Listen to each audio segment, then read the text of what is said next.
Welcome to the Beau Show. I met a gentleman at the Conservative Political Action Conference back in February while I was walking around the convention area. I learned that his name is David Ferguson, a man from the Boston area whose son, David Ferguson Jr., is a 31-year-old man who has suffered with a genetic heart condition that has put him at risk for heart failure. This condition has set him on a cascade of medical procedures and predicaments that defy almost everything you know about medical care and the Hippocratic oath of doing no harm. There have been global stories about David Jr.'s situation because Brigham and Women's Hospital in Boston refused to give DJ a heart transplant because he refused the COVID-19 vaccine. With all that we know about how vaccines can potentially affect the heart, and with undetermined long-term effects, this seems insane. But as of the time of this broadcast, David Jr. still has not received a transplant. Certainly not from Brigham and Women's. Some of the media outlets have gotten David's story a little bit wrong, so I wanted to give the floor to his father and let him tell it from the heart, literally and figuratively. It's laborious for David to tell it because he suffers from cancer and has a tracheostomy tube, but I think you'll find a lot of grace in his story about his son and a plea to get the healthcare industry awake. This really is a life or death situation.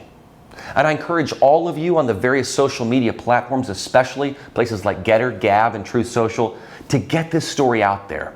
Please share it. If there's any perfect time to tell his story, it's now. Here's David Ferguson.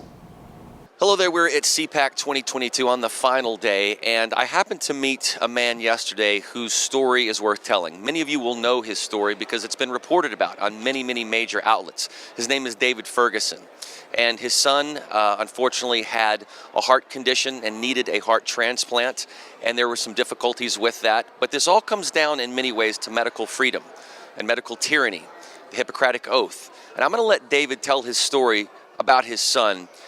And David, just speak from the heart about how this happened, about your son's health and what got him in that position, and then what happened on the institutional side with the hospital. Well, my boy has a condition called AFib, atrial thing. Atrial fibrillation? Right. Yeah. So irregular heartbeat, and he's a guy, right? And he had been in it before, and he had actually even had procedures done to rectify it called like an ablation. My wife has had it, and it seems to be maybe hereditary, but be that as it may, my boy was in AFib prior to Thanksgiving. Of last year? Yeah. Okay.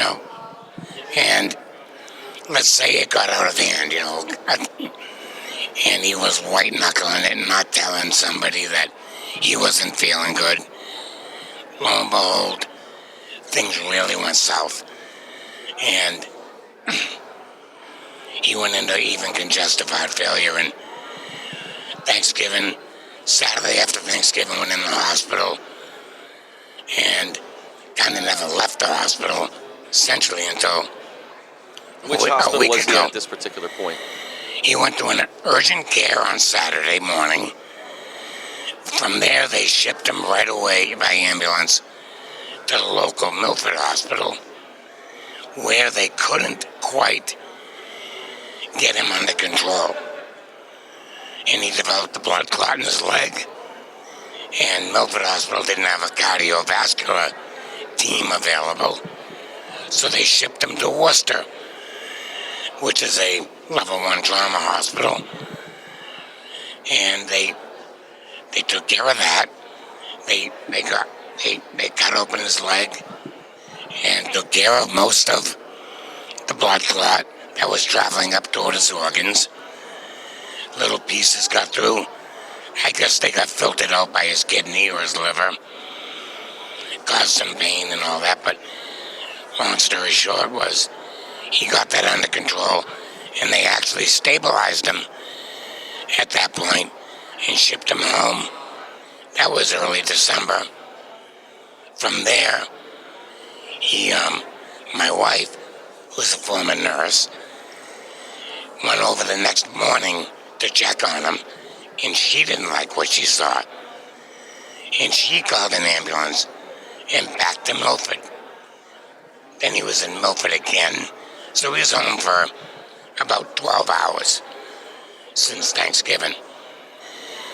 Back to Milford. And again, they weren't able to deliver him the level of care that he truly needed, especially in the middle of the pandemic. So, my next door neighbor, who's lifelong friends, had been calling our local senator, and somehow Senator Fatman, made some phone calls and got my boy transferred from Milford to Brigham. Brigham Women's Hospital, correct? In Boston, Which yeah. is in Boston. Affiliated with Harvard, Harvard, correct? Mass General, Partners Health, all of it, yes. World-class Right. teaching hospital. So now your son State is of the there. art. He's able to get there and get the world-class treatment that he needs. Oh, yeah, absolutely. Okay. So you were excited probably at that point. We were, Or at least yeah. hopeful. Okay. Yeah, Continue. absolutely. Then they tried to, they had teams of cardiologists and whatnot trying to stabilize him, treat him with IV and drugs and whatnot, and it was to no effect. Yep. Then it escalated, and they said, well, here's the proposed course of actions that we're going to be able to take. And all along, they were pushing the need to get vaccinated, the jab, or, the vaccine. They started saying that. Oh, they were saying that from day one. Even in Milford? Oh, yeah. Okay.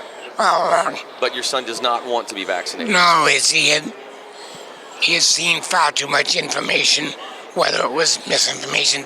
There was enough information out there to cause him reluctance. Okay. Based on his own health and his own condition. Right. Such as, myocarditis. Right, and the things that we now know. all these things that we're hearing about Right. from the VAERS report or the Defense Med report. Did you ever get an explanation from these doctors of why the vaccine would be forced upon a 31-year-old man that we know has a heart condition that vaccines can affect? They wouldn't answer that. But you asked that question. Oh, of course we did. And they couldn't give you an answer. No, they wouldn't. They would just flatly refused. They basically said it's our policy over patient, over procedure. Yeah. So now he's at the point where what was the recommended course of action? Well, they said that we were going to put in a cardiac catheter into his leg, up into his heart, to help his valves open up or the chamber work better, whatever. Yeah. I mean, I'm not that technical in that regard. And they said that was going to work for about 2 to 3 weeks. Okay. That was a Friday.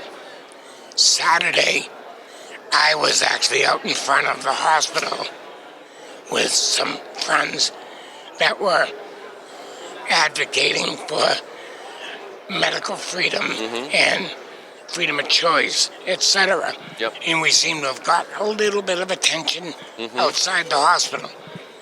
Because now people know his story a little bit. Yeah, it's getting out there. It was starting to create a bit of a buzz. Okay. Yeah. Okay. And while that was occurring, it was almost as if simultaneously the care he was receiving in the hospital was accelerating as well. Whereas the catheter, the heart catheter, which was, supposed to work for 2 to 3 weeks, which would have kind of timed with getting the first vaccination shot. Right. And then 2 to 3 weeks later need to get a second shot prior to the booster shot. Sure. But it seemed like they started accelerating. Monday morning, there were friends of mine who were very diligently calling around to find out about heart transplant policy, procedures, whether it was even viable or possible to transfer DJ to another hospital where they would not require the vaccination, but more recommend it. So go back for a second. It sounds like, because we didn't talk about the transplant, he got on the doctors recommended a transplant at this point. And he was they said that's the on best the thing. list. He was on the list. He passed all the tests of everything else, such as, age. Yes, right. He's 31. And his other organs Yep. and derogatory personal habits, like, drink, smoke, that Right. sort of thing. He passed them. So he was on the list. He Yeah. probably was a good candidate, being the Yeah. age that he was. But then they said he cannot get this transplant without vaccination. That's Correct. what you were told. Yeah. And now it's leaked out a bit. It looks bad for them. And you Yeah. said you had some inquiries out for other hospitals that might do it without that. Yeah. Were you able to find any? Well, that Monday, we had gotten wind that Tufts, which was blocks away, Yep. there was a nurse on it. There was a personnel who said, and they were communicating to us, saying that they most likely would take DJ over, but it was a matter of if he could actually get transported physically, safely, etc. Yeah. But this was Monday, and again now his condition and his care was accelerating rapidly. In fact, they said, we've run out of time. He can't get the heart transplant. Now we have to do the mechanical LVAD Okay. procedure.